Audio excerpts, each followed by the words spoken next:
Greetings, I'm Professor K, and in this short video presentation we're going to see how we can use the NDSUTIL to reset the Directory Services Recovery Mode password.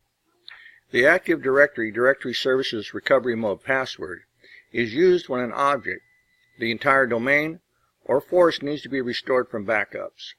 The Recovery Mode password is initially set when the machine is promoted to a domain controller. That's why it's important that the password is well documented and stored in a secure location. But in the event a new administrator comes on board or the password is forgotten, the password can be recovered using the NDSUTIL. The NDSUTIL is used to perform database maintenance of Active Directory. It's used to manage and control single master operations and remove metadata left behind by domain controllers that have been removed from the network without properly being uninstalled. This procedure you're about to be shown applies to Server 2008, 2012, 2016, and Server 2019. To begin, let's bring up the search bar and let's type in CMD. Right-click on the command prompt and you're going to select Run as Administrator.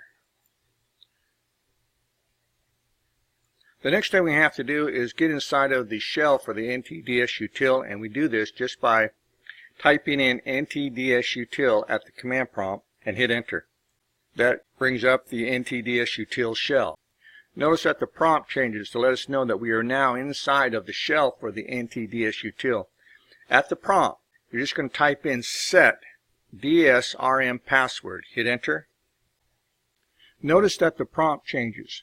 Now at this new prompt, we have to type in reset password on server followed by the name of the domain controller that I want to reset this password on.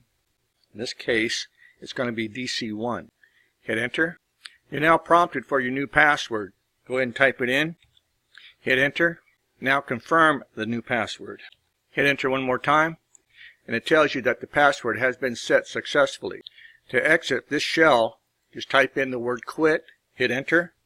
And now to exit the NDSUTIL, just type in quit one more time, hit enter, and you're back to the prompt. Now you can have different passwords for your different domain controllers for resetting the recovery mode. But it's not a good idea, so you want to have consistency. So make sure that you do this across all your domain controllers so that you don't have a problem when it comes time to recover your Active Directory database. And that's going to conclude this short video presentation on how we go about resetting the Directory Services Recovery Mode password. Now if you have any questions or concerns about any of the material that was covered in this short video presentation, please do not hesitate to reach out and contact your instructor, and I'll see you in my next video.